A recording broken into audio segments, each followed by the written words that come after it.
Bem-vindo para mais um programa do nosso programa O Mundo da Transição Energética, do Energy Channel 2025. Hoje saímos mais uma vez do nosso estúdio.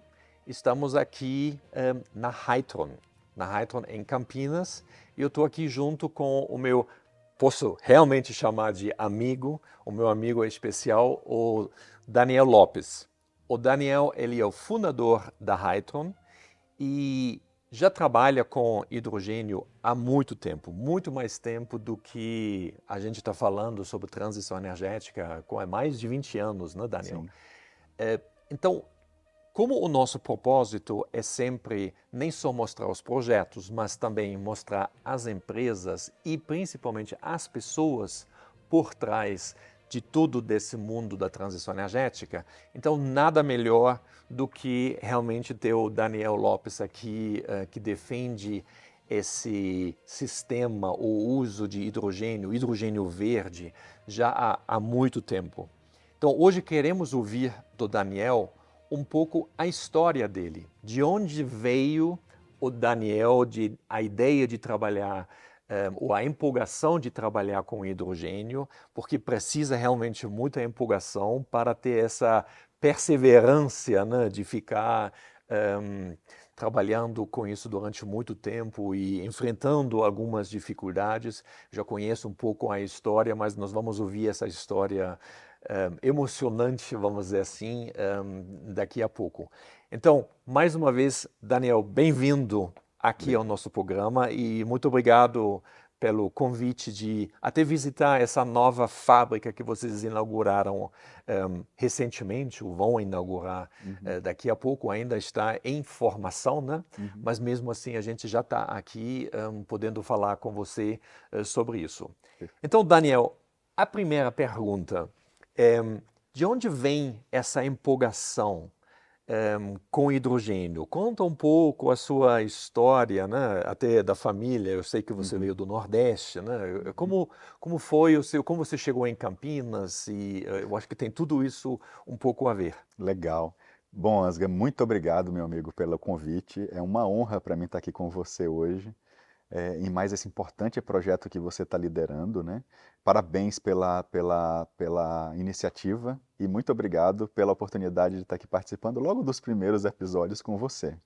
É uma honra para mim e desejo muito sucesso para vocês cada vez mais, porque a gente precisa de fontes de informações seguras, né, e responsáveis para divulgar a transição energética da forma tecnicamente adequada e socialmente compreensível, né?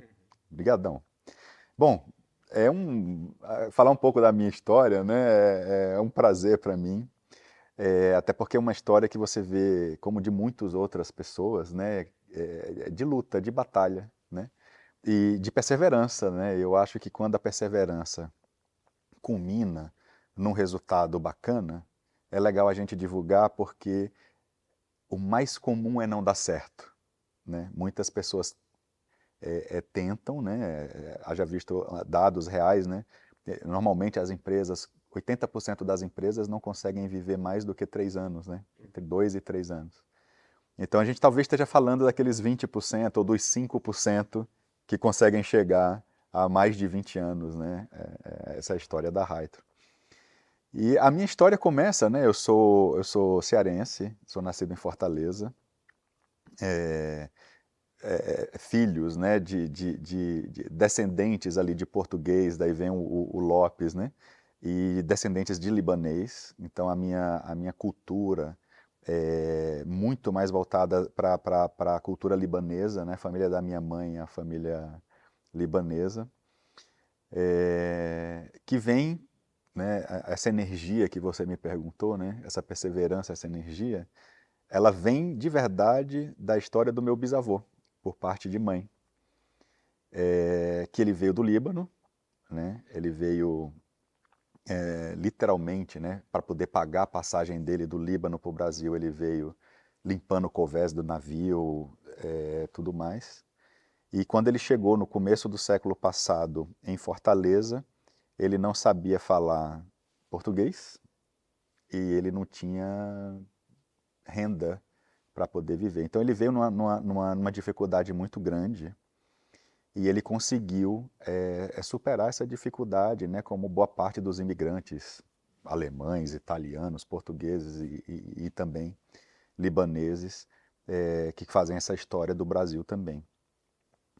Essa garra, essa perseverança do meu bisavô, que foi contado pelo meu avô, pela minha avó, pela minha mãe várias vezes para mim quando criança, em alguns momentos mais difíceis, eu tive que lembrar disso, né? Eu tive que lembrar disso. Falei, bom, eu não, por mais difícil que fosse a situação, eu não estava naquela situação que o meu avô estava, o meu bisavô estava, e isso me reconfortava, me aquecia um pouquinho o coração quando eu precisava me resguardar nesse porto seguro. Desde pequeno, eu queria ser dono de fábrica. Era isso que quando o pessoal me perguntava o que é que eu ia ser, eu falava dono de fábrica. Então, estava na veia também essa questão de ser empreendedor. E eu gostava de inovar. Eu lembro que quando a minha mãe me colocou numa escolinha de futebol, eu nunca fui muito bom de futebol, mas ela me colocou numa escolinha de futebol, eu ficava vendo aquelas pessoas jogarem e eu falava assim, caramba, quem inventou? Quem foi que inventou esse jogo? E se a gente conseguisse inventar um jogo diferente? Né? Como que será fazer parte de um jogo diferente? Isso eu tinha uns 9 anos de idade quando eu pensava dessa forma. E beleza, fiquei com isso na cabeça.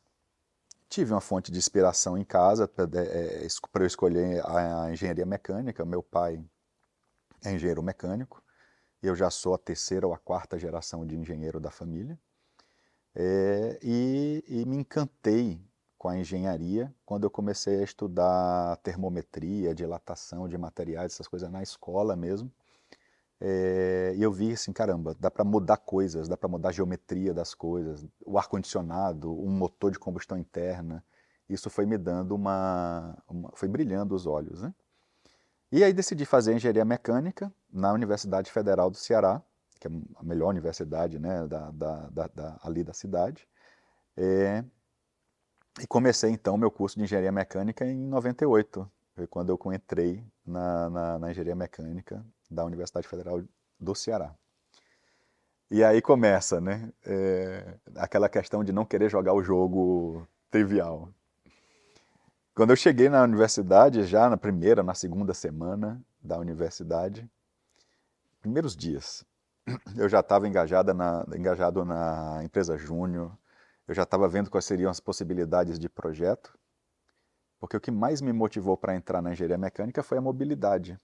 Eu queria trabalhar com carro, desenvolvimento de motores, essas coisas. E não tinha, né? A engenharia mecânica, ela é mais abrangente do que só a veicular, do que a automotiva, e o nosso foco estava muito voltado para as fontes de geração de energia, essas outras coisas. E aí aquilo foi um pouco decepcionante para mim, eu entrar no curso e não ter nada da área de mobilidade. Coincidentemente, ali no final daquele ano, já tinha alguns alunos se mobilizando na Universidade Federal do Ceará para poder fundar um projeto, que é o projeto Minibaja, que é um projeto da SAE, né, Sociedade de Engenharia Automotiva, a nossa querida SAE, somos inclusive, né, desse mesmo grupo. E inspirado por esse projeto, que é exatamente para alunos de engenharia, a maioria da mecânica, a gente tinha que fazer como alunos um veículo, uma gaiola, e aquilo tinha que rodar, tem que andar, tem que estar homologado para poder participar de competição. Tem uma competição aqui no Brasil, já tinha naquela época, de minibaja. Mas era de combustão. De motor de combustão a gasolina, exatamente. Então o motor ele era um motor fixado pela SAE, e aquilo era a única coisa que era fixada. Todo o peso do carro, suspensão, transmissão, tudo isso aí era por conta da gente. E aí a gente decidiu fundar, eu e mais 3 amigos, a gente decidiu fundar esse projeto dentro da universidade. E aí a gente, como eu lembro, né, que a gente fez o primeiro veículo, a gente fez numa maquetezinha dele com um cotonete, que cabia assim dentro de uma caixinha de sorvete. E a gente saiu com aquele sonho lá, mostrando para os professores aquela nossa ideia. E aí você imagina, a gente era em 3, ou depois viramos 4, e depois foi crescendo o grupo. alunos, que o mais velho tinha 9 meses de engenharia e a gente tinha 2, 3 semanas de engenharia. Então acabou que a gente eu não tinha tanta experiência assim, mas tinha uma vontade enorme para fazer dar certo. Isso é importante porque lá na frente eu vou linkar um pouquinho mais quanto a SAE, a importância da SAE na vida dos alunos de engenharia.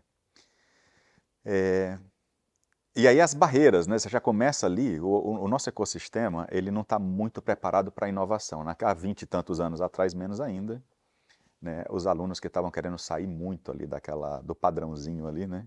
Tinham algumas dificuldades, acho que a realidade não é tão diferente ainda hoje. Mas eu lembro que o primeiro professor que a gente foi mostrar aquela maquetezinha de cotonete, ele olhou para a gente, ele entreabriu a porta, ele olhou para a gente e falou assim, professor, a gente queria conversar com você, porque a gente quer fazer um carro, está aqui a nossa maquete, a gente já tem a primeira parte do negócio pronto.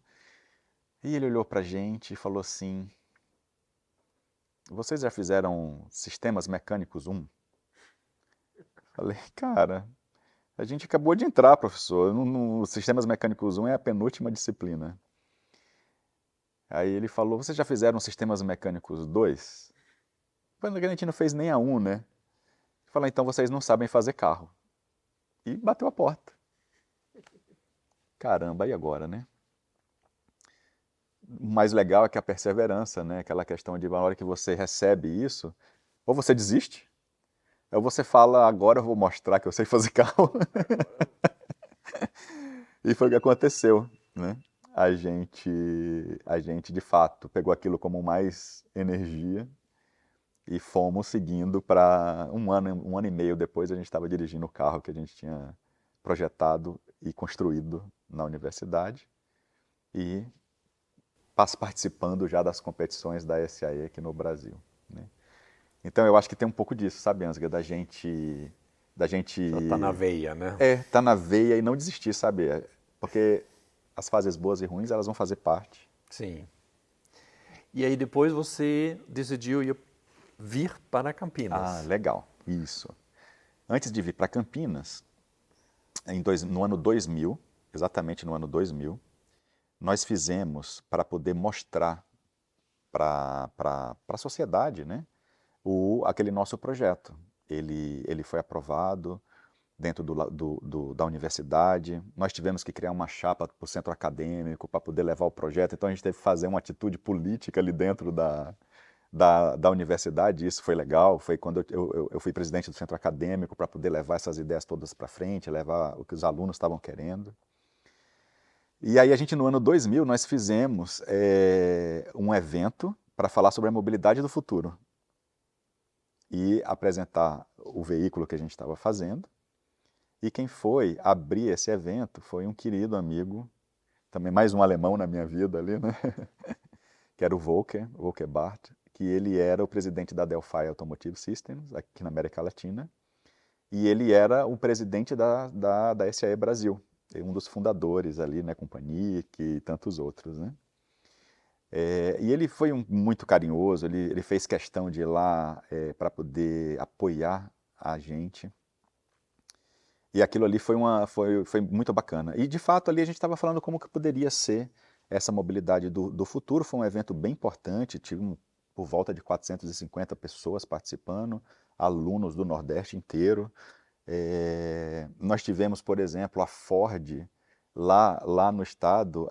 Aquele evento foi um dos eventos que eles lançaram o Focus, aproveitando o tema da mobilidade, né? Então ali já com apoio da indústria, a Ford era uma patrocinadora nossa, do Baja lá, e enfim, um monte de gente bacana que nos ajudou. No final da graduação, eu estava já naquela veia de empreendedor, já queria ter minha empresa de fazer carro. Queria ser a sua fábrica. Que é a minha fábrica. E antes de me formar, eu já estava querendo empreender. A nossa ideia era, aqueles mesmos fundadores do projeto na universidade, de fazer veículos, pequenos veículos, para rodar em minifúndios, né, características do Nordeste. A nossa ideia era que tivessem carrinhos que pudessem andar por baixo dos cajueiros, É como pequenos tratores que pudessem auxiliar ali o minifúndio no Nordeste.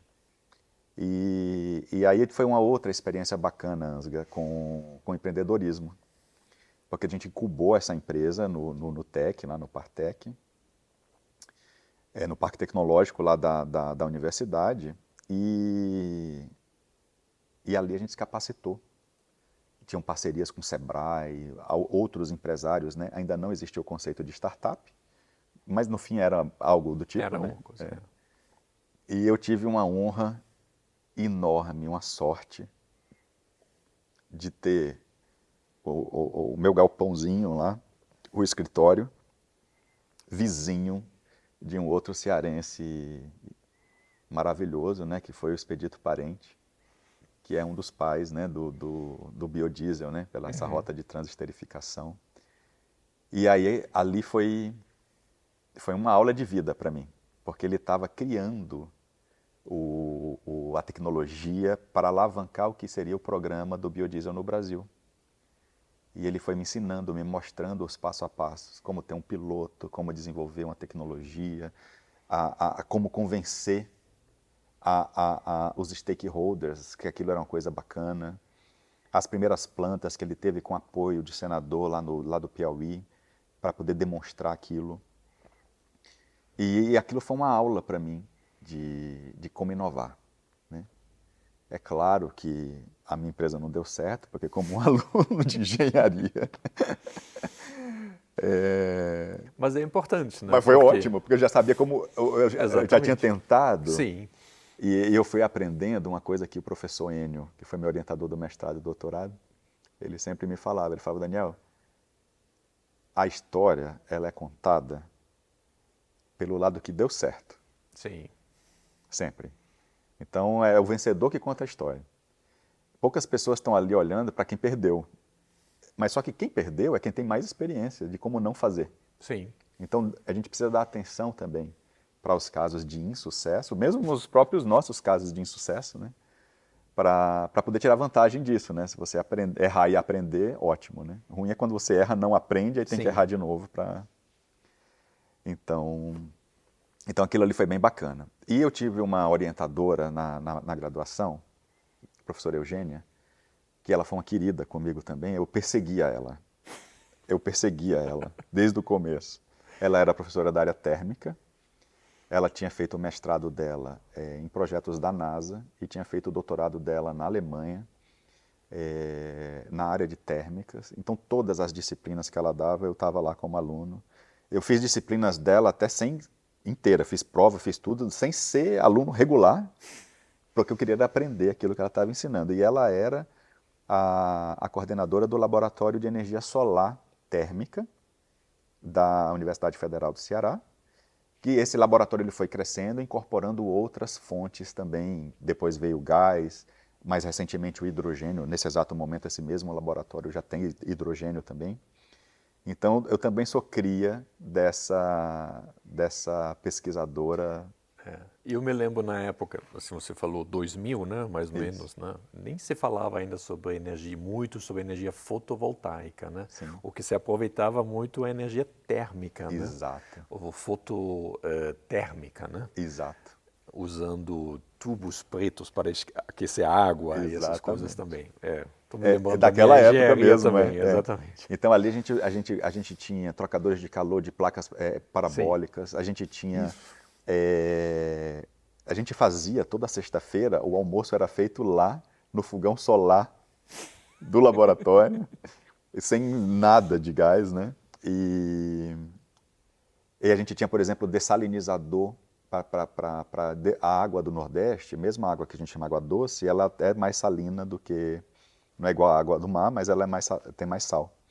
Então a gente tinha como dessalinizar a água fazendo isso, usando energia solar térmica. E eu fui para uma outra área, eu fui para uma área de alimentos, onde a gente fez secagens de camarão, para poder ter a indústria que vende camarão, queria desidratar o camarão para poder vendê-lo como tempero. E aí, enfim, toda essa questão aí de termodinâmica, de térmica e fluidos foi ao foco do meu trabalho de final de curso. E a Eugênia, sabendo dessa minha vontade, com os próximos passos quando eu me formasse, sempre me falou, porque eu achava que eu queria fazer planejamento estratégico. A minha pós-graduação teria que ser em planejamento estratégico. E ela falava, mas Daniel, mas você é muito bom tecnicamente. Por que é que você não faz uma coisa mais técnica?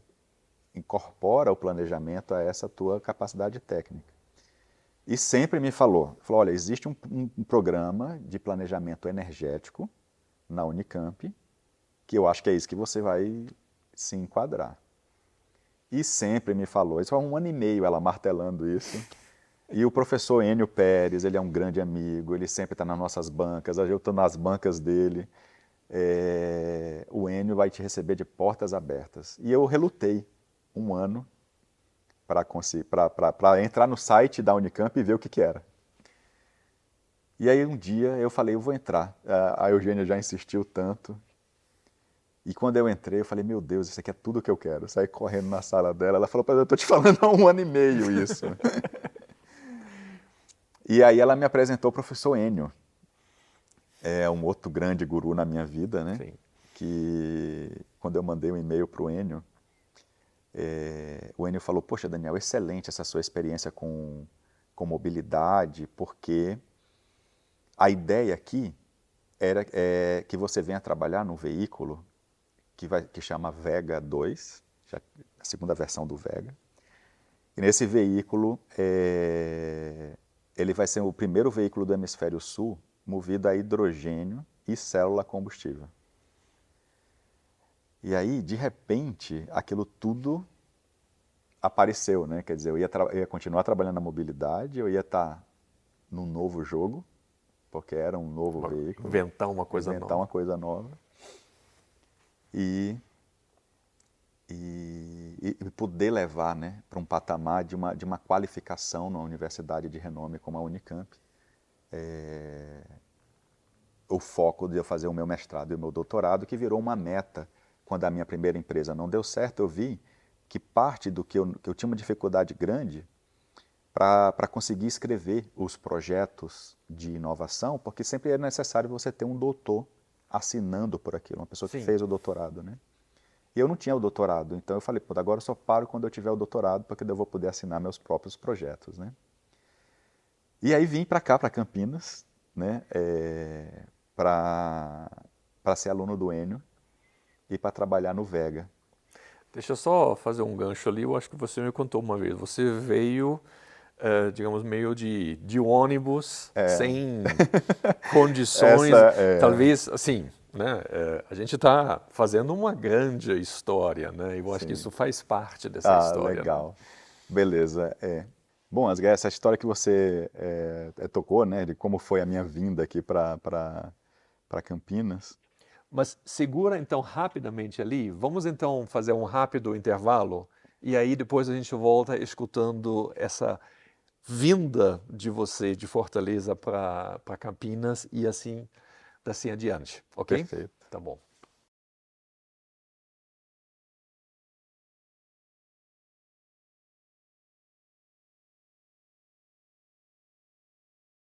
Então, agora voltando, vamos então agora falar ou deixar o Daniel contar a história da vinda dele de Fortaleza aqui para Campinas. Perfeito.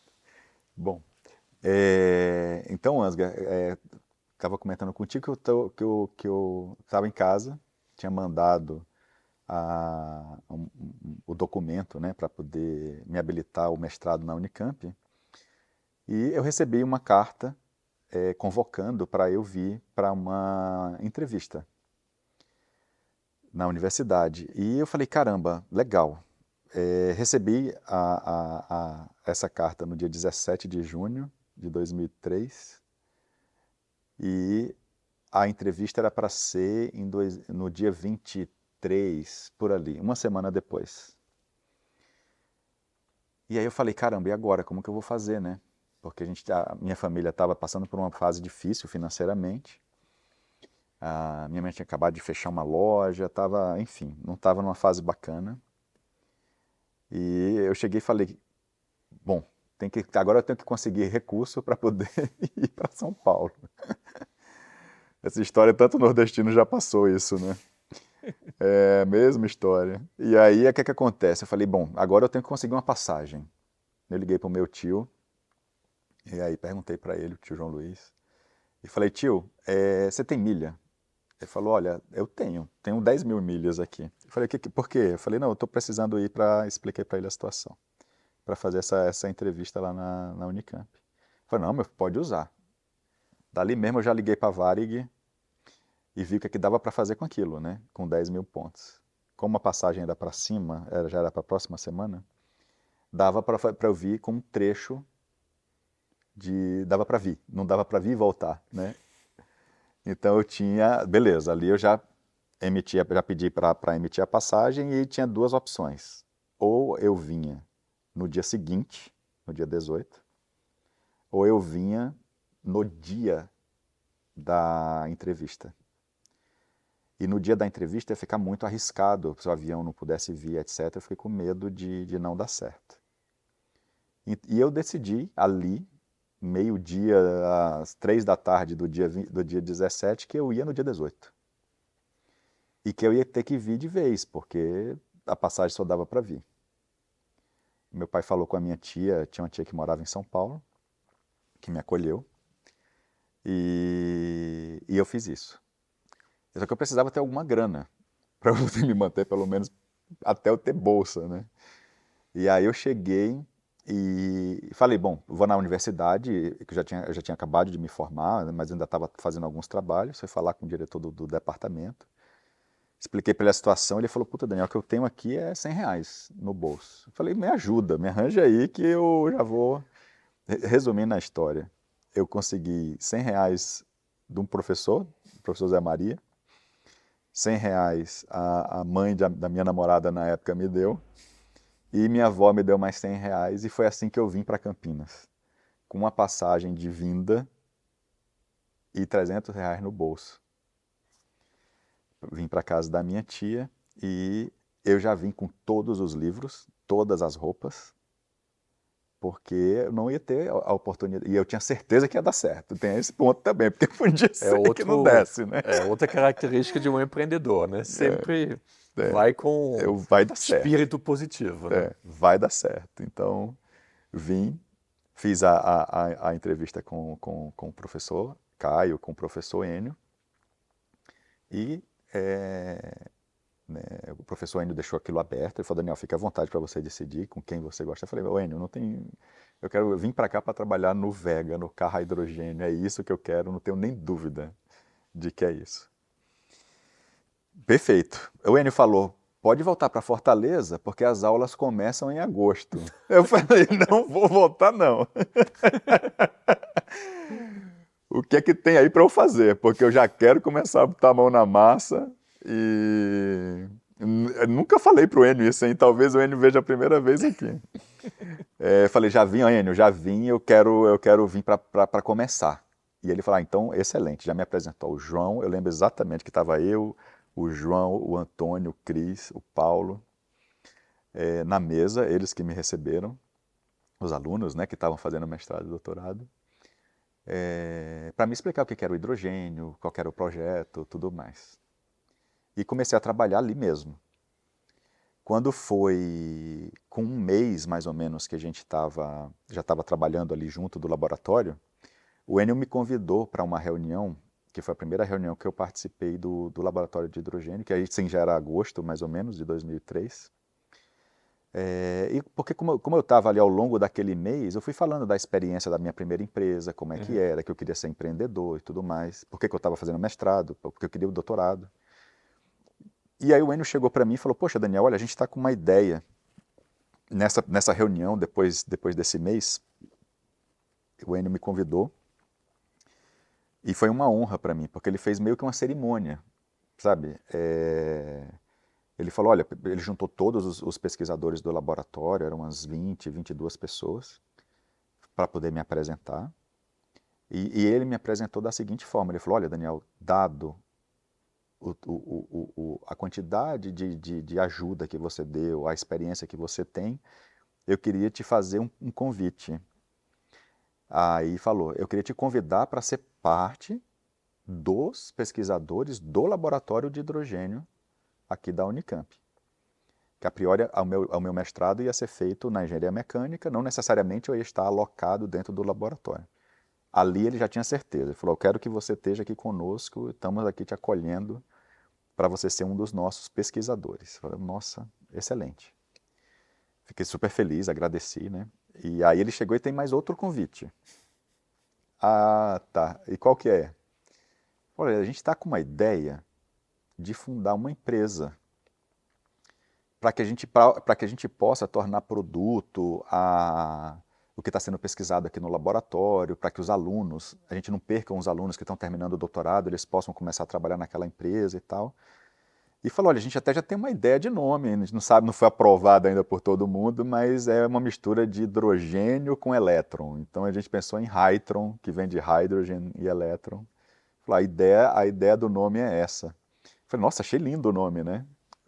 O Hytron. E ele falou, olha, como você acabou de incubar uma empresa, teve que fazer business plan, teve que fazer todo o processo para se cadastrar como uma empresa incubada, você ajuda a gente a fazer esse business plan e para a gente poder incubar essa empresa aqui na incubadora de empresas da Prefeitura de Campinas?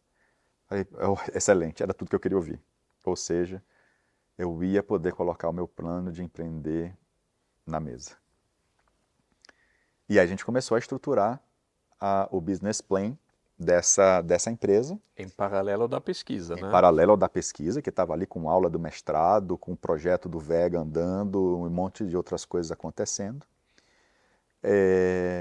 Daí a gente pega e cria a ideia da Hytron. E no comecinho de novembro, eu tenho uma data na cabeça aqui do dia, acho que 11 de novembro, por volta do dia, acho que é isso, 11/11, se eu não me engano.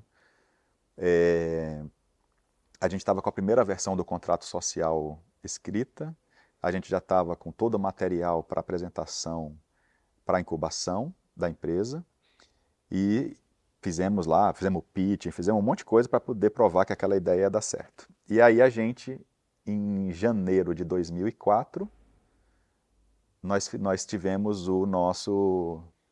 a empresa aprovada na incubadora e o CNPJ tudo formalizado já em 2004. Então você vê que eu cheguei em junho de 2003, em novembro a empresa já estava fundada, em janeiro, ou seja, 6 meses depois, a gente já estava aprovado ali para a incubação da empresa. Então significa que a gente está agora 20 anos, quase 21 Literalmente. anos a Hytron mesmo, né? É.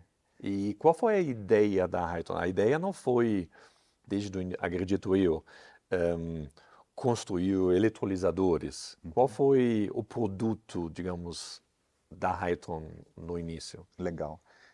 A gente teve que tomar algumas decisões.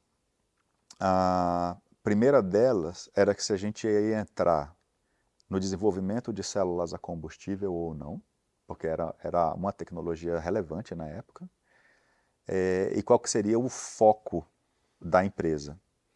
E nós sentamos para avaliar isso e tinham 2 caminhos. Se a gente fosse pelo caminho da célula combustível, que já tinha algumas empresas começando no Brasil, a gente pensou o seguinte, a célula combustível ela precisa do hidrogênio e ela só funciona se tiver hidrogênio. Ela não é tão versátil. Se a gente focar na produção do hidrogênio, que inclusive é até mais aderente à experiência do laboratório de hidrogênio da Unicamp, esse hidrogênio ele pode ser produzido por várias fontes, então a gente não fica dependente de uma única fonte, de um único equipamento. E esse hidrogênio pode ser usado por célula combustível ou por qualquer outra possibilidade. Então a gente foi pelo lado mais versátil, seria o lado onde a gente teria mais aplicações daquilo que a gente estava desenvolvendo. Claro, o laboratório já estava responsável por projetos de desenvolvimento de tecnologia. E eu até estava compartilhando com o Ricardo aqui, há um pouco tempo, quando ele chegou. O primeiro projeto que nós participamos na Hytron foi um projeto com a Companhia Paulista de Força e Luz, CPFL, que é a companhia daqui da região de Campinas, dentro do que estava sendo iniciado como o P&D da ANEEL, tão famoso P&D da ANEEL. Aqueles eram os primeiros projetos dentro desse ecossistema da agência, que tinha sido recém-criada, e do contexto da pesquisa para o desenvolvimento da tecnologia brasileira. Foi esse projeto que a gente fez o primeiro microgrid para avaliar diferentes fontes de geração elétrica na rede brasileira. Foi desse projeto que surgiram as regras de conexão à rede elétrica, que hoje qualquer um da gente pode ter geração fotovoltaica em casa, conectar à rede. É trivial para a gente agora, há 20 anos atrás a gente estava descobrindo como fazer isso. E num projeto da Hytron, com a Unicamp, o LACTEC e a CPFL, nós fizemos isso acontecer.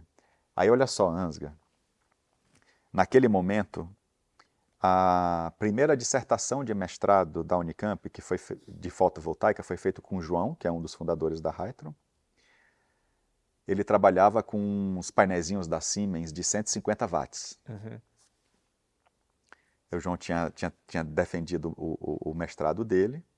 E nesse projeto com a CPFL, nós fizemos a maior planta de geração fotovoltaica da época, que era de 7,5 kW. É a potência de um chuveiro elétrico. Está falando de 2004, né? 2004. É a potência de um chuveiro elétrico. Mas aquilo era lindo. Era em cima do estacionamento do laboratório de hidrogênio. Um monte de pesquisa foi feita com aquilo lá, com aquele sistema. Além do fotovoltaico, tínhamos 30 kW com microturbina a gás e tínhamos 5 kW com hidrogênio e célula combustível, também para compor esse pool de geração distribuída. Nesse projeto, a Hytron estava com o papel de integrar as tecnologias, fazer os estudos, etc. E aí tinha a questão era um reformador de gás natural, que deveria ser construído, né, adquirido, na verdade, para poder produzir o hidrogênio que ia ser usado naquela célula combustível. E aí nós saímos, como os pesquisadores, para comprar um reformador de gás natural. Algumas poucas empresas no mundo faziam sistemas tão pequenos, mas quando a gente contou que era para fazer um projeto de pesquisa, etc., ninguém quis vender para a gente, porque ia ter acesso à tecnologia. Então nós saímos procurando no Brasil quem poderia fazer para a gente. E aí a gente procurou tanto que a gente descobriu que só a gente mesmo conseguiria fazer aquilo, porque o único laboratório que teria competência para poder desenvolver aquela tecnologia era o próprio laboratório de hidrogênio da Unicamp. E ali, por causa dessa necessidade, a gente teve que desenvolver o primeiro reformador da Hytron, que foi para atender esse projeto de geração distribuída.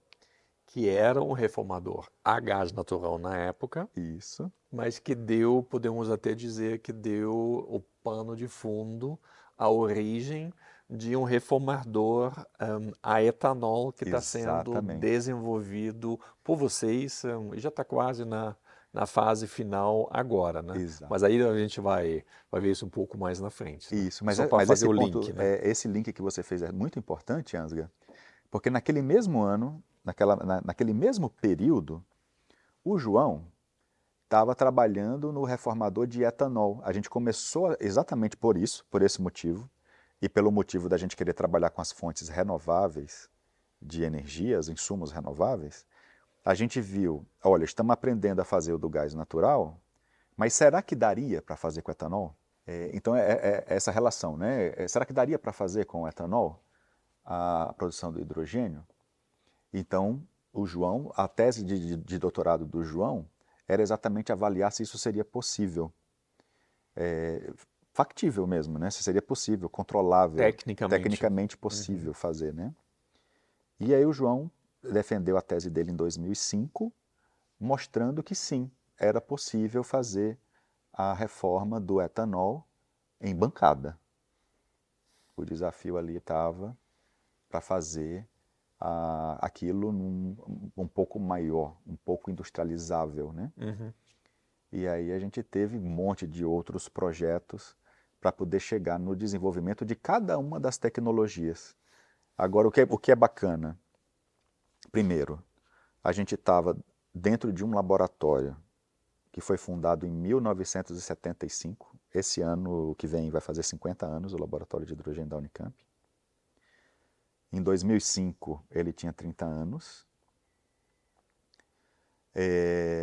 E a gente tinha, então, um legado do Laboratório de Hidrogênio, com uma experiência de fornecimento de hidrogênio. O Laboratório de Hidrogênio da Unicamp, durante décadas, forneceu hidrogênio ultrapuro para o CPQD, Centro de Pesquisa aqui de Campinas, desenvolver chips, etc.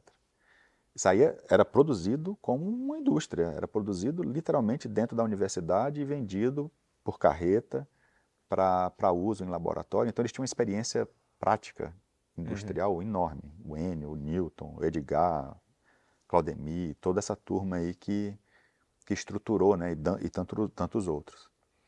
Então, quando a gente começou a Hytron, a gente já tinha ali por volta de 30 anos de laboratório de hidrogênio da Unicamp, robusto conhecimento, e através dos projetos incentivados pela ANP, CNPq, FINEP, FAPESP, a gente tinha as rotas que estariam sendo paulatinamente construídas, né, no desenvolvimento de cada uma dessas tecnologias. Então, foi a partir daí a Hytron começou, digamos, qual foi a fonte de renda da Hytron a partir daí? Foram esses programas de pesquisa ou foram um produto que vocês desenvolveram?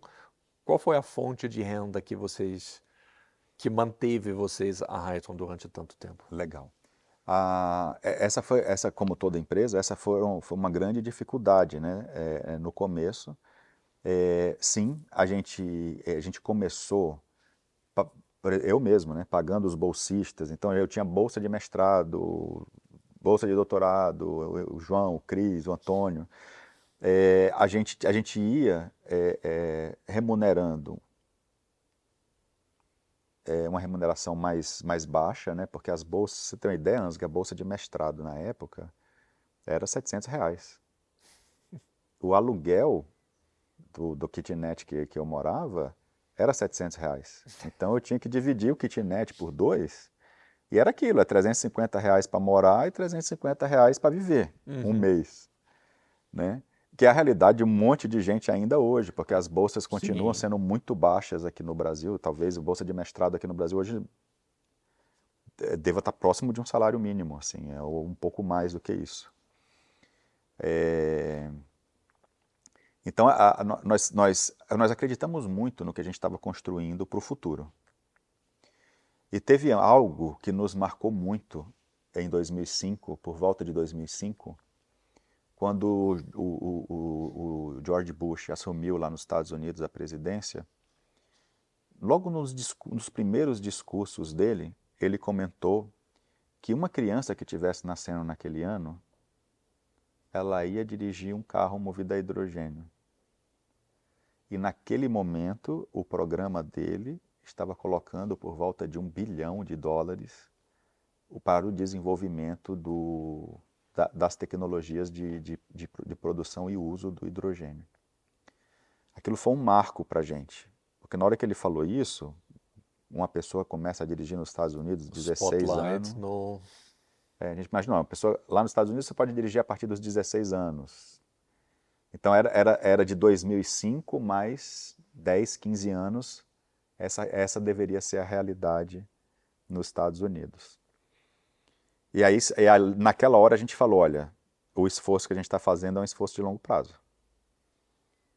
Isso também foi muito importante para a gente.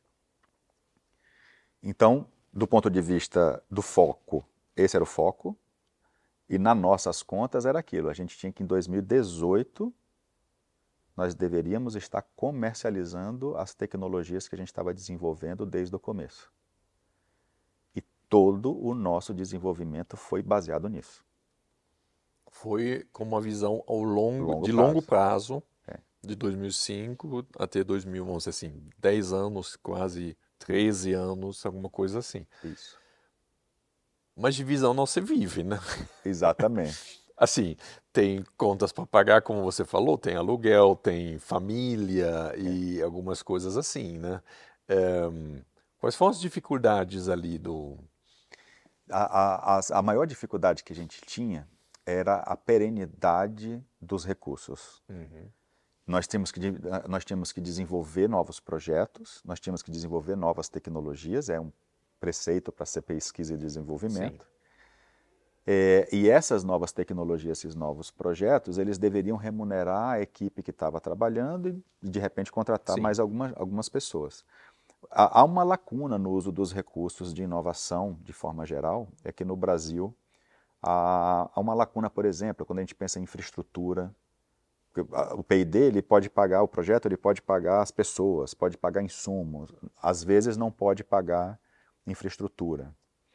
No caso da Hytron, nós não éramos universidade, éramos uma empresa com fins lucrativos, desenvolvedora de tecnologia, mais limitação. Daí mesmo uma empresa, mesmo que seja muito pequena, como ela era, não tinha acesso ao recurso para poder fazer essa infraestrutura. Então o que a gente fazia? Os sócios, nós investíamos o nosso próprio recurso, que era o recurso que a gente tinha de pagamento dos projetos, para começar a investir, a juntar um pouquinho de dinheiro, para começar a ter como investir na infraestrutura e dar os passos maiores, né? E essa foi a maior dificuldade, porque quando muda o governo, antes era pior ainda. Quando mudava o governo, mudava as diretrizes de inovação. uhum, E aí paravam a entrada, as contratações dos projetos de pesquisa. E a gente tinha os vales, né? Então, nesses vales, a gente teve muita dificuldade, né? Nós quase quebramos 3 vezes por não ter recurso, né? Mas a cada uma dessas dificuldades, a gente foi encontrando novos caminhos. E mais uma vez, né, eu até acho que é muito nobre o motivo, né, desse formato que você tá promovendo hoje do programa, porque mais uma vez o que fez a gente mudar foram as pessoas, né?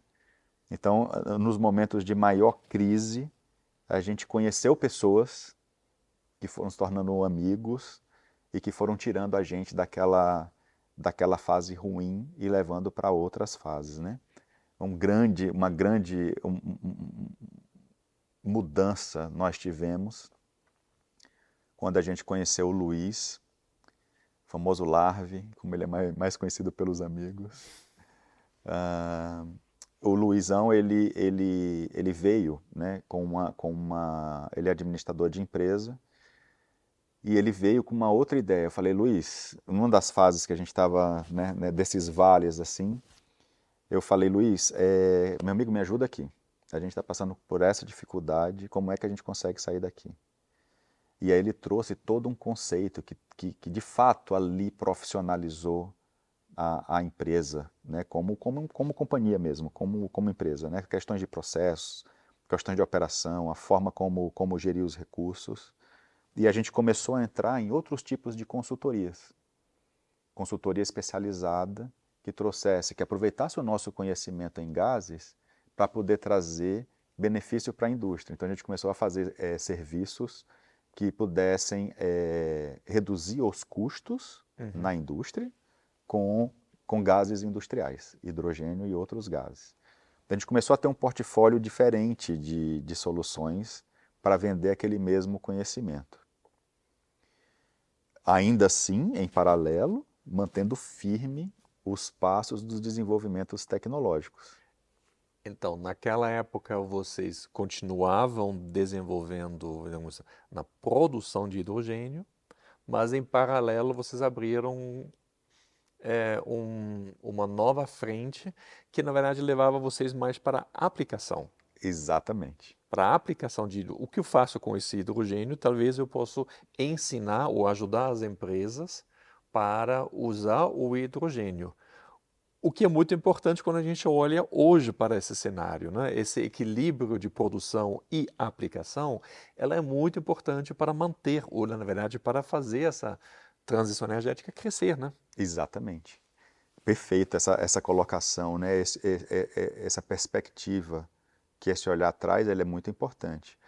Exatamente isso, quer dizer, a gente tem que viver a realidade da indústria. A gente tem que saber onde que estão os gargalos, como que ela poderia ser mais eficiente.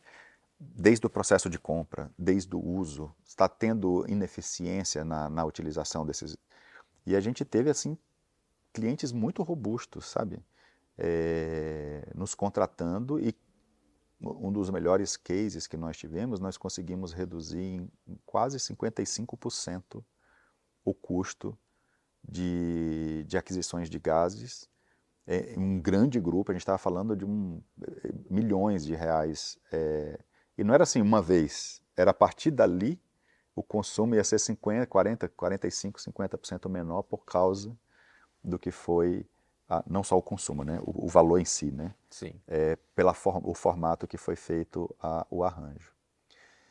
E aí, o que acontece? Em paralelo a isso, os projetos de P&D no Brasil, eles foram saindo da pesquisa básica, que era aquilo que a gente estava fazendo lá no começo, e foram entrando na pesquisa aplicada. Começaram a ter as chamadas da ANEEL para a solar fotovoltaica, para a eólica, para armazenamento de energia. Então, quando chegou a questão do armazenamento da energia, o tema do hidrogênio ele já estava ressaltado. Claro, o maior foco foram nas baterias, mas o hidrogênio estava ali presente. E aí tivemos os primeiros projetos que precisavam de equipamentos eletrolisadores comerciais para testar o uso do hidrogênio como sistemas de backup. Isso foi qual ano, mais ou menos? Isso daí foi mais ou menos em Começou essa movimentação em 2015 e isso aconteceu, por incrível que pareça, em 2018, como planejado lá em 2005, porque a gente ia acompanhando essa movimentação, e o primeiro eletrolisador do tipo PEM do Brasil e da América Latina foi feito pela Hytron, entregue em 2018 para um projeto da CESP de P&D, e ali a gente chancelou que o conhecimento que a gente estava adquirindo ao longo dos últimos 15 anos na época, 13 anos na época, estavam de fato se tornando produto. E aí o propósito que a empresa foi criada veio à tona. Isso para mim pessoalmente também foi muito bom. Que era o quê? Nós fundamos a Hytron para tornar produto o que a gente estava desenvolvendo na pesquisa. Ali a gente entregou o primeiro produto totalmente automatizado, num padrão internacional, porque os nossos competidores eram competidores fortes globais. Globais. Então, eu acho que vale a repetir mais uma vez, né? Porque esse valor é muito importante. É o primeiro eletrolisador e com isso a Hytron se tornou a empresa, a única empresa no Brasil que é capaz de produzir um eletrolisador. Sim. Então já tinha naquela época, 2004, já se tinha uma visão, pelo menos uma ideia, o que hidrogênio poderia ser e o que se tornou realmente, de fato, uma realidade, né? Levou 20 anos para o hidrogênio hoje é visto como uma das soluções para realmente, vamos dizer assim, salvar o planeta, parece um pouco, né? Mas é uma das soluções para realmente descarbonizar e resolver a questão climática, né? É a principal solução. Perfeito. Então, é é muito legal, a Hytron teve essa perseverança, né, de todo esse tempo, né, passando pelos vales e tudo, e realmente chegar no final, não chegar no final, né, ainda vai ter Chegar muita nesse coisa, momento, né? chegar nesse É, momento para poder oferecer para o mercado brasileiro, que é um mercado, digamos, ainda relativamente fechado, né, um eletrolisador. sim. E com isso participar e iniciar as primeiras conversas, né? É interessante. E aí chegou num ponto. Pode continuar. Eu acho que aqui, porque eu estava falando até 2018, né? Sim. Então, ali em 2018, nós começamos, de fato, a nos colocarmos não apenas como uma empresa que desenvolve tecnologia, mas que fornece produto. Uhum.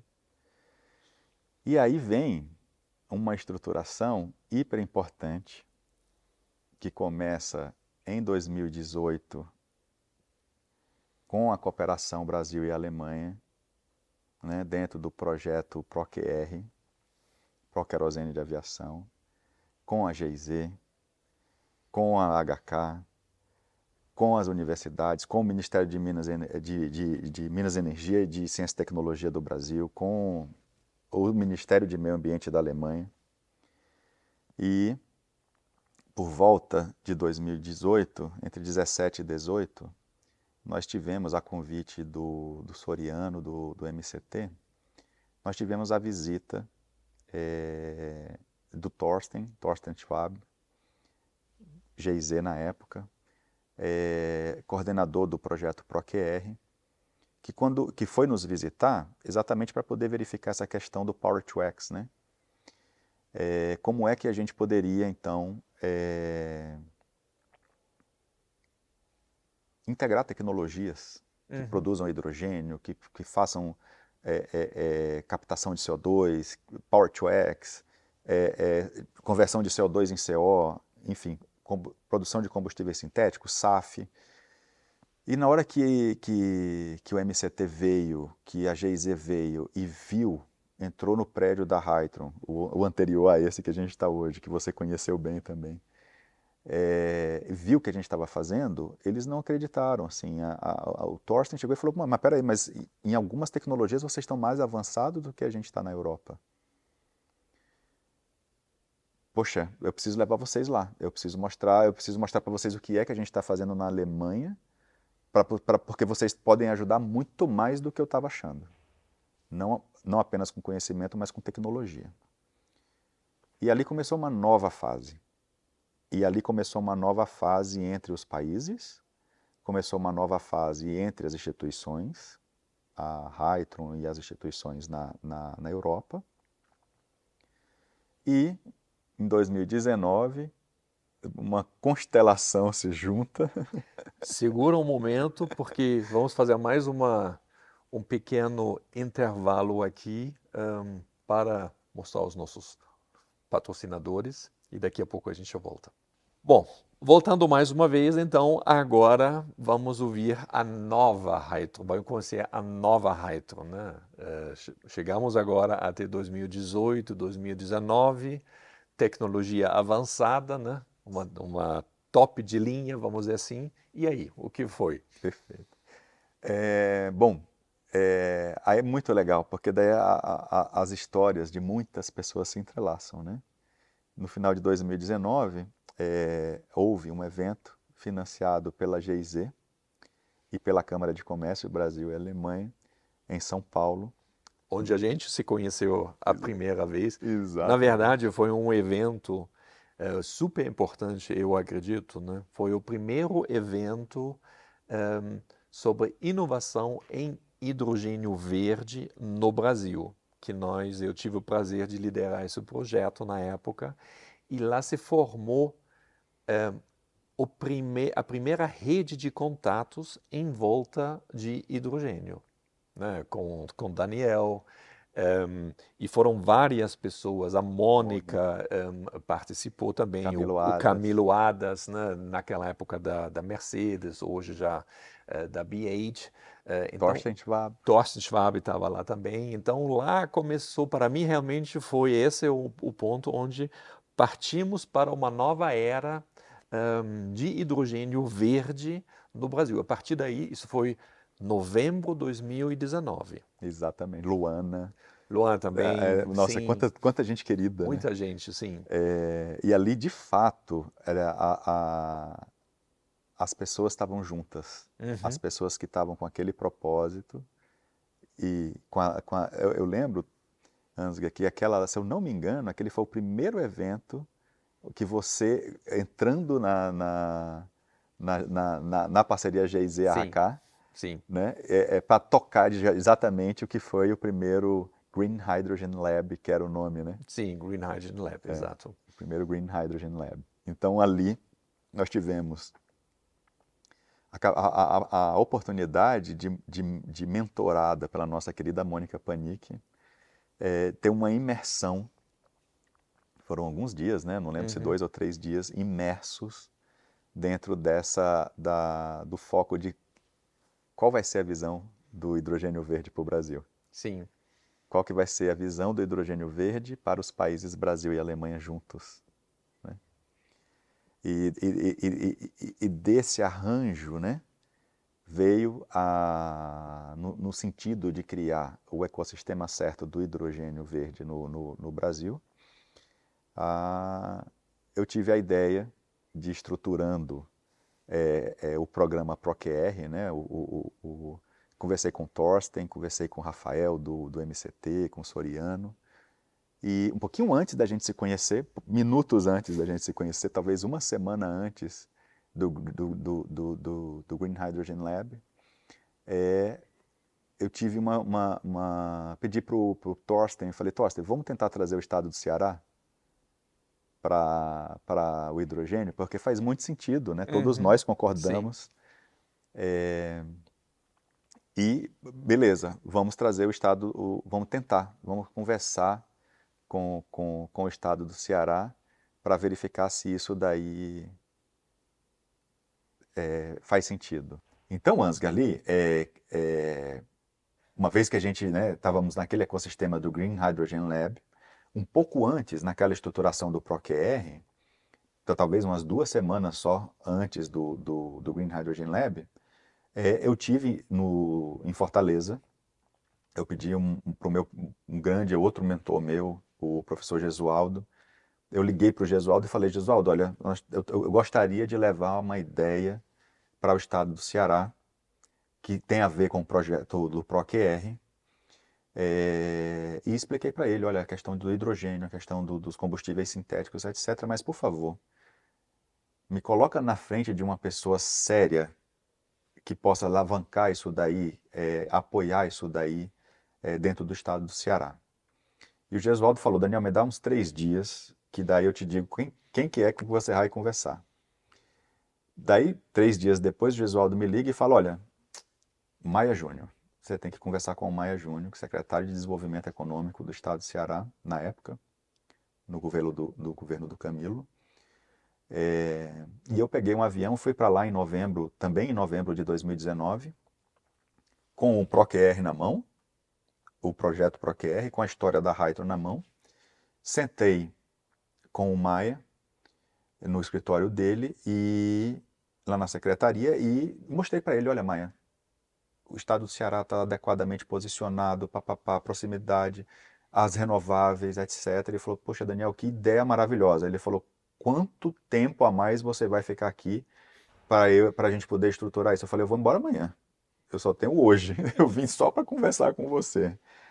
Daí o Maia chegou e falou, então espera, vamos hoje à tarde, era de manhã, ali era meio-dia e pouco, hoje à tarde eu já queria te colocar com o time da Secretaria de Desenvolvimento do Estado para vocês poderem já falar sobre isso. Eu falei, olha, tendo o apoio de vocês, no comecinho de 2020, a gente já consegue vir para cá para mostrar para o Estado o projeto, eu consigo trazer a GIZ, o MCT, porque todo mundo, nós éramos o projeto, o grupo era esse, né? O MCT, a ANEEL, a ANAC, a ANP. Nossa, o Maia olhou e falou, sério, você já consegue trazer? Eu falei, consigo, eu só preciso de um espaço uhum. e do apoio. Mas vamos rapidamente, porque eu acho que a gente fala tanto do ProQR, mas talvez a gente precisa rapidamente fazer uma parênteses para falar o que é o ProQR. Qual é? O ProQR é um programa que foi criado pelo governo alemão para produzir, na verdade, a ideia na época foi produzir o querosene de aviação eh, próximos dos aeroportos, porque o que acontece hoje, principalmente aqui no Brasil, o querosene é produzido em algumas poucas refinarias no Brasil, que ficam situados normalmente na costeira, né, do Brasil, e ele é transportado não via avião, ele é transportado via caminhão para mais de 2.000 aeroportos espalhados no Brasil, para que os aviões possam abastecer e voar. E a ideia, então, é criar um sistema, ahm, na verdade, descentralizado de produção de hidrogênio e nessa função hidrogênio verde e a partir daí produzir o que a gente chama hoje de SAF, de Sustainable Aviation Fuel, que é nada mais do que um querosene sintético, mas sem pegada de carbono. Essa que é a ideia do governo alemão, desse programa liderado pela GIZ, e aí então junto com a Hytron para realizar isso. Então a Hytron entrou na parte da produção de hidrogênio e provavelmente depois também na produção de um possível querosene sintético. Tá Exato, certo isso? exatamente, Ah, então tá bom. perfeito. Então, eu só queria fazer isso para as pessoas entenderem o que é esse ProQR. Isso. E esse projeto, ele foi um projeto assim extremamente importante, né? Acabou faz pouco tempo, né? Foi um Uhum. projeto de mais longo prazo, que depois se tornou H2 Brasil, foi tendo, não diretamente do ProQR, né? Mas a GIZ foi trazendo mais fontes Sim, de financiamentos e interações. Mas, enfim, ali naquele momento, estava, em 2019, o ProQR em andamento, o apoio do Ministério de Ciência e Tecnologia, apoio do governo alemão, as instituições estavam postas à mesa, a Hytron com a ideia da industrialização, Green Hydrogen Lab, juntamos a todas essas pessoas que a gente comentou, e o último produto do Green Hydrogen Lab foi um plano de ação, sim. primeiras ações que aquele grupo poderia fazer para poder estruturar uma frente robusta de hidrogênio, daí mais abrangente do que o ProQR, no sentido do ProQR estar focado no querosene de aviação, e naquele momento a gente estava olhando um zoom no hidrogênio, Sim. não só para o querosene de aviação, mas para tudo.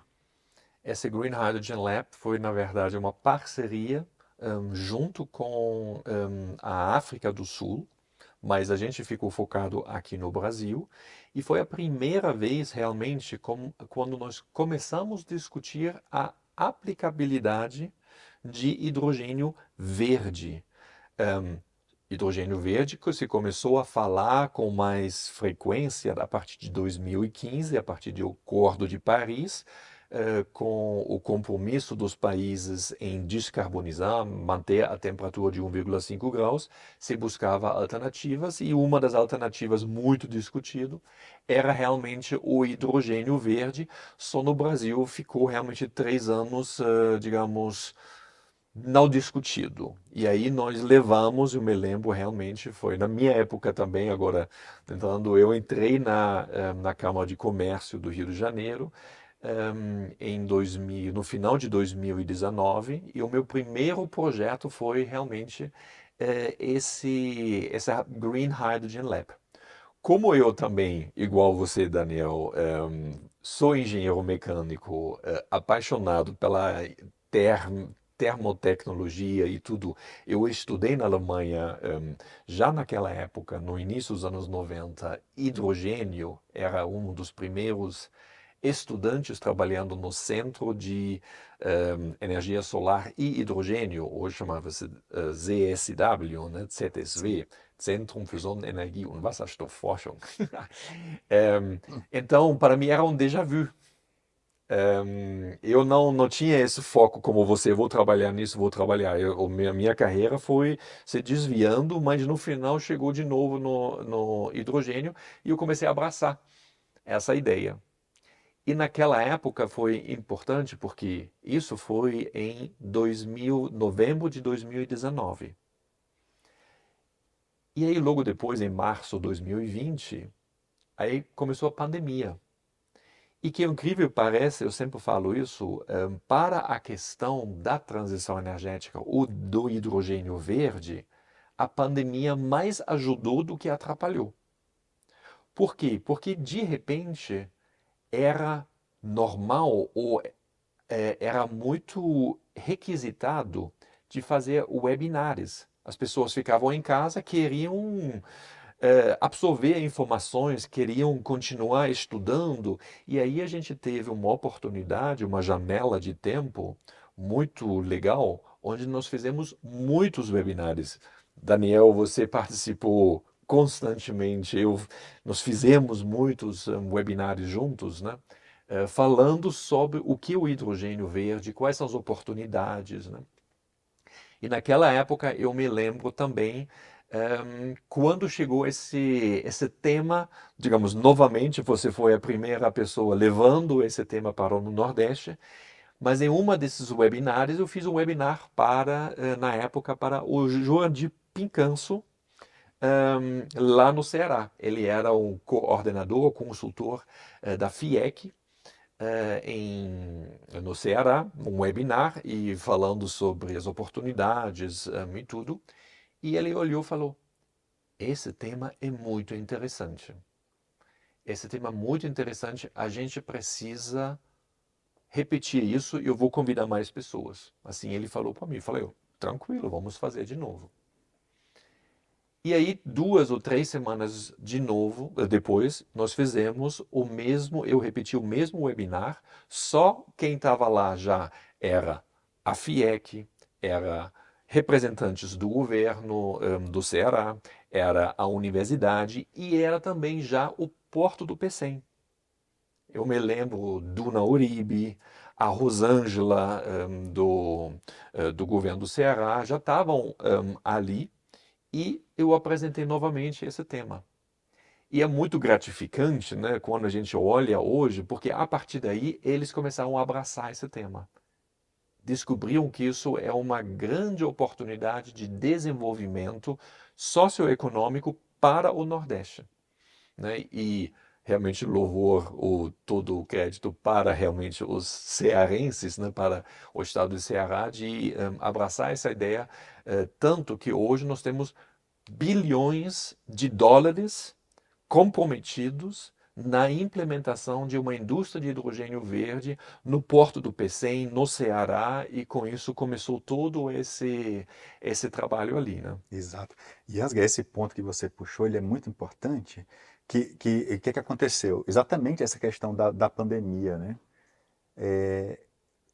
Em novembro de 2019, a gente teve aquela ida para Fortaleza, teve o Green Hydrogen Lab, que a gente estruturou os próximos passos. Em fevereiro de 2020, teve a reunião no Ceará, que foi a Cegás que nos recebeu. Uhum. Hugo Figueiredo nos recebeu na Cegás, como presidente da Cegás, com parte das secretarias presente, fisicamente presente. A gente ainda não sabia que a pandemia estava chegando, né? Sim.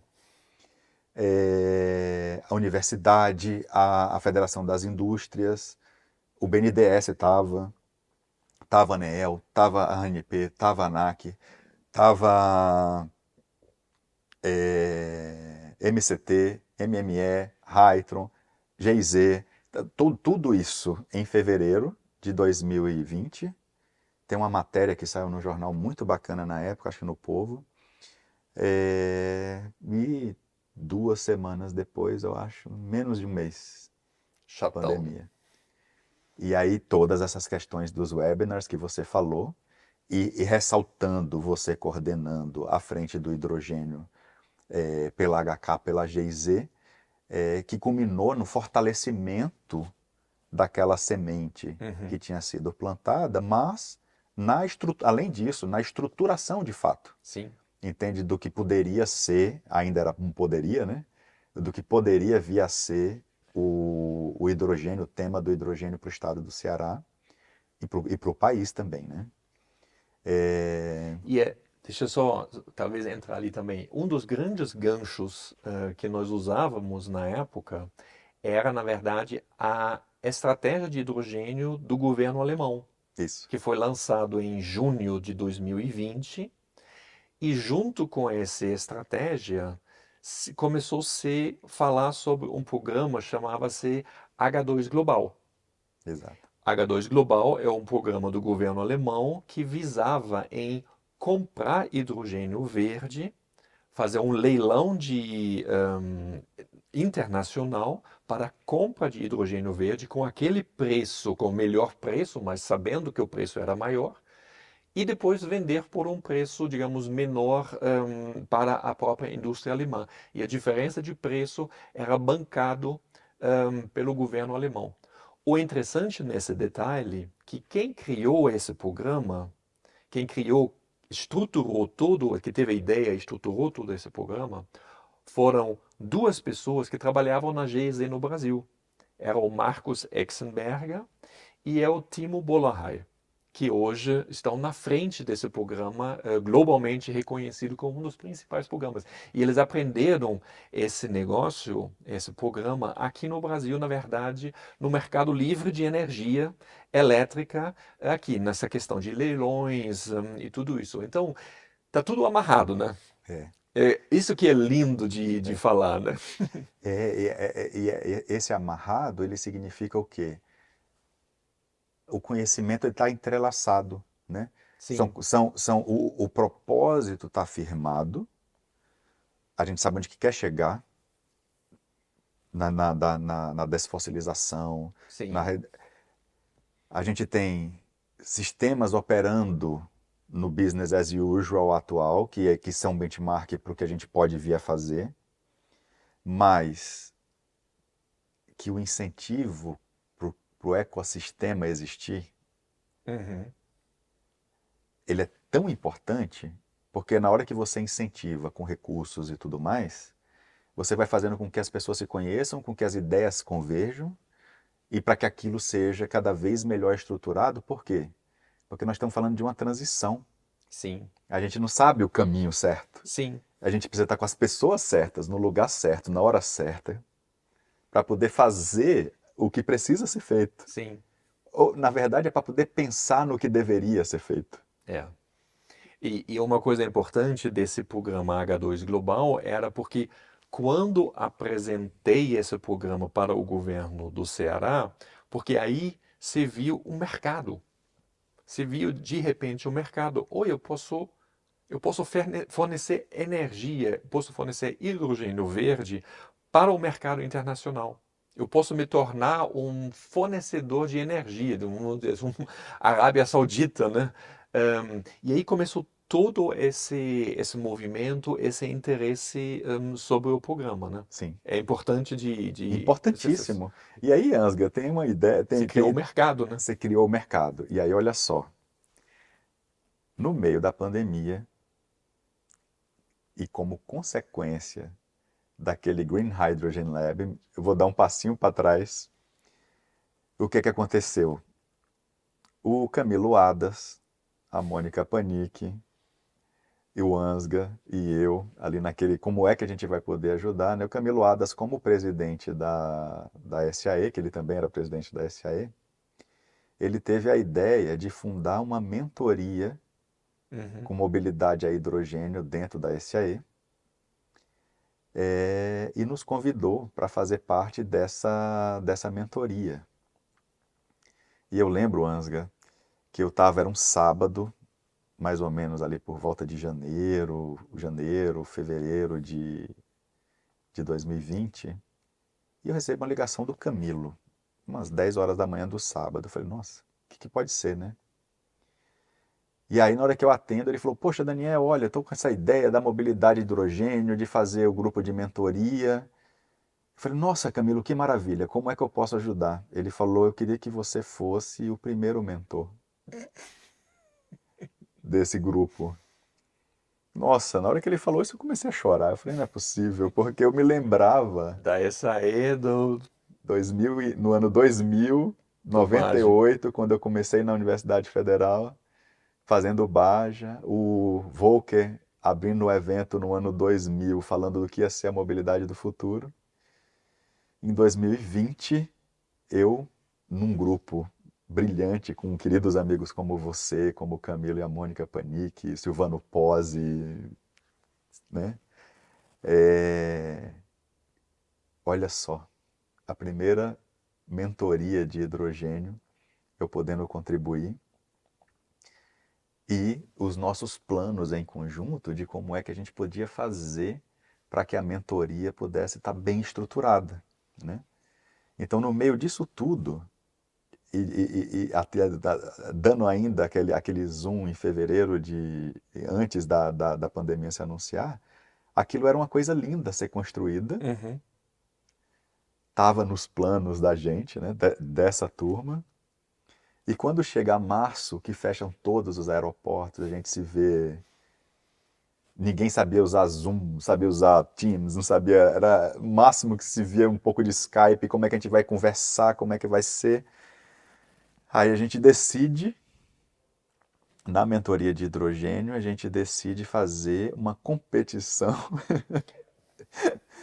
chamada Hydrogen Challenge, patrocinado pela Ballard, por causa do Silvano Pozzi, nosso Sim. querido amigo Silvano Pozzi. E a gente decidiu juntos a capacitar os alunos de engenharia no Brasil e como é a mobilidade com hidrogênio. E a gente começou uma revolução na Começou em mobilidade com hidrogênio. 2020, saiu o primeiro, as primeiras bajas saíram em 2021, né? Exatamente. Andando, eu me lembro das fotos, eu me lembro do vídeo, né? É. E desde então, todo ano Tem veículos, né? está Ou seja, os sendo. alunos de engenharia do Brasil e globalmente, foi a primeira competição do tipo, né, esse aí no mundo. Sim. E eu lembro que mais ou menos em junho, qual que era o nosso mote? A gente precisava deixar com que os alunos continuassem com esperança. Uhum. Então a gente começou a fazer webinars para ensinar o que era o hidrogênio, o que era a segurança do hidrogênio, mobilidade com hidrogênio, papapá. E eu lembro que a gente formou mais ou menos uns 180, 185 alunos de 14, 15 universidades no Brasil em mobilidade com hidrogênio, que começou uma estruturação, né? Que um desses brilhantes alunos hoje é o engenheiro responsável pelo desenvolvimento dos ônibus a hidrogênio da Marco Polo no Brasil.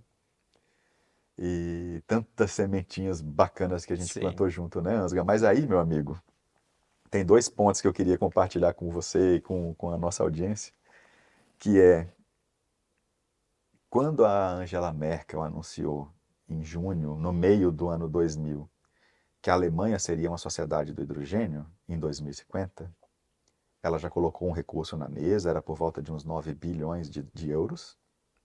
Ela anunciou também que, no máximo, por volta de 10 a 11% de todo o hidrogênio que ia ser consumido na Alemanha teria que vir de fora. Hum, Teria que ser importado, 90% do hidrogênio que a Alemanha vai consumir em 2050 precisa ser importado para a isso, Alemanha. exato. E aí vem a questão do H2 global, porque aí como então fazer com que esse hidrogênio exista aqui vindo para a Alemanha?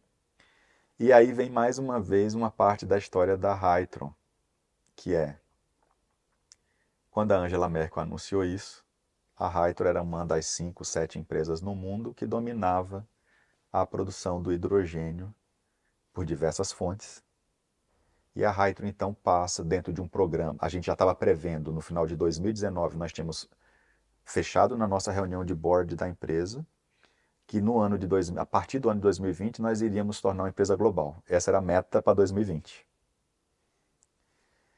E eu comecei em 2020 já buscando quem poderiam ser os possíveis investidores para a empresa. Então, em paralelo a isso, teve essa questão da história.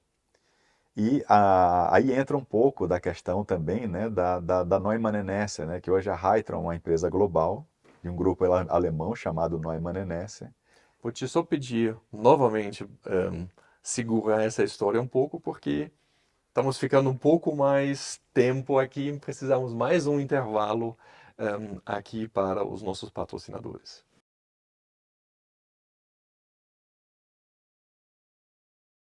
Então, bem-vindo de volta para o último bloco do nosso programa na entrevista com o meu amigo Daniel Lopes da Hytron. Daniel, então, continuando a sua história, a gente ouviu agora como a Hytron se desenvolveu durante os 15 anos, olhando para o desenvolvimento ehm, de hidrogênio, chegou no final para desenvolver um produto que é um eletrolisador de hidrogênio. E agora, a parte realmente, vamos dizer assim, de profissionalizar, de internacionalizar isso. Como ficou essa parte? Perfeito, Ansgar. Ah, dentro da nossa estratégia, uma vez que a gente conseguiu fornecer o equipamento já em 2018, no final de 2019, nós definimos que a Hytron estava em condições de se tornar uma empresa global. E a gente precisava de novos investimentos para poder fazer, para dar esse novo passo, né? E nós iniciamos o ano de 2020 com uma série de projetos estruturados, um monte de iniciativas importantes dentro do país no tema do hidrogênio, e com foco em trazer investidores para dentro da empresa, que pudessem levar a Hytron para esse patamar global. Começamos 2020 já acessando os primeiros investidores, e em março de 2020 veio a pandemia. E aí a gente ficou focado no desenvolvimento dos projetos contratados. Felizmente, todos os projetos que estavam contratados continuaram sem maiores modificações. E movimentações globais importantes aconteceram também no meio da pandemia. Uma movimentação muito importante foi quando a Angela Merkel anunciou que a Alemanha seria uma sociedade do hidrogênio e que isso aconteceria em 2050 e que a Alemanha não conseguiria produzir todo o hidrogênio que ela necessitaria. Quando isso aconteceu, a Angela Merkel também colocou um recurso significativo na mesa, por volta de 9 bilhões de euros, e a Hytron passou a ser uma das 7 empresas no mundo que dominava a produção do hidrogênio por diversas fontes. Daí a gente começou a ter um pouco mais de assédio, né? No sentido de se tornar de fato uma empresa A ser mais global. interessante para empresas globais. E passamos a ser interessante para as empresas globais, exatamente, essa é a frase certa. Uhum.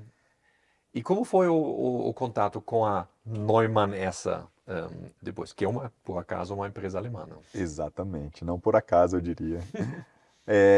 No comecinho de 2020, né, em março de 2020, eu lembro exatamente da data porque era o meu aniversário, dia 3 de março de 2020, nós recebemos uma visita de uma comitiva da Neumann Enesser Brasil, da NEA Brasil, inclusive Marcelo Veneroso, que é o presidente da empresa, veio visitar a Hytron. A gente já tinha uma parceria iniciada com a Neumann Enesser há uns 3 anos, desde a época de 2018, 2017.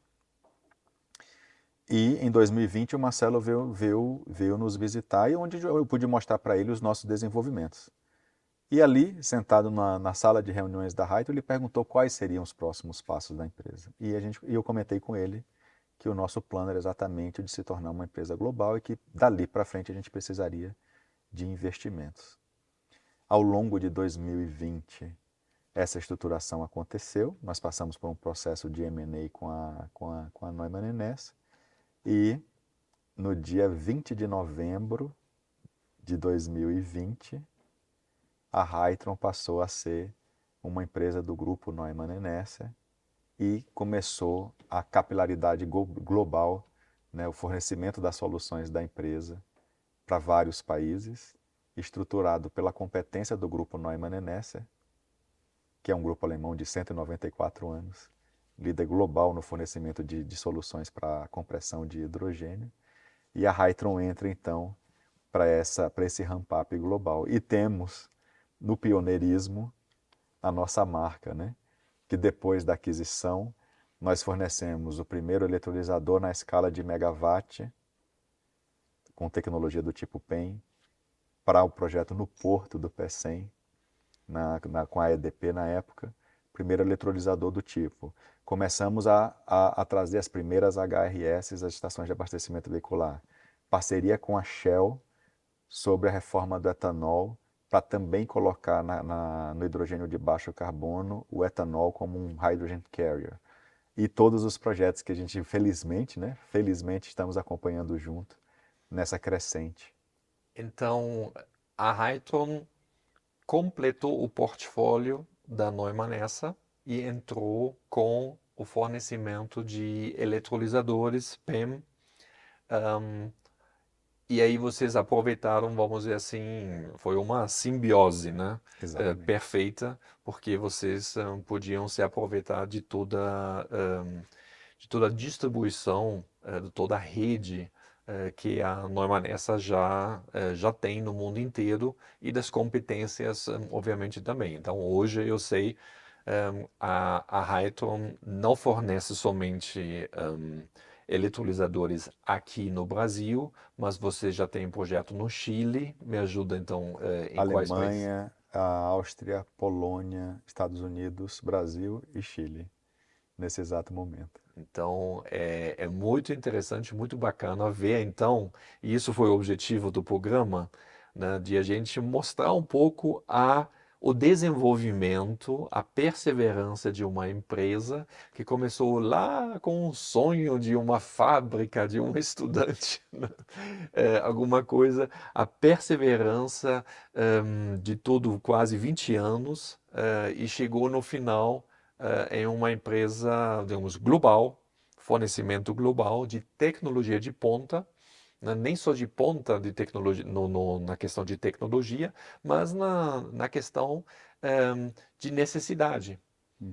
né? Para atender uma Para atender a demanda necessidade. global de hidrogênio eletrolisador com fornecimento de energia elétrica renovável, se tornando energia, hidrogênio verde e tudo isso. Então, você mencionou agora a questão do reformador de etanol, mas isso eu sugiro vai ser um outro tema que nós vamos abordar em um outro episódio, porque isso é uma tecnologia brasileira, etanol, Brasil, hidrogênio, tem tudo a ver, então vamos conversar sobre isso em uma próxima, um outro episódio. Tá? Daniel, muitíssimo obrigado pelo todo, por abrir a sua história, por abrir o seu coração e contar coisas que talvez você só contou, como você disse, só para os amigos. Agora vai ficar gravado, mas eu acho que é importante porque mostra também para os jovens, para os estudantes, que vale a pena quando você tem uma visão, quando você tem um sonho, vale a pena realmente persistir, ir para frente e não buscar talvez um sucesso a curto prazo, o que muitas pessoas hoje sempre buscam, mas realmente insistir, porque o sucesso, ele vai vir. E isso, digamos, é um exemplo. Mais uma vez, muito obrigado. Eu que agradeço, meu amigo.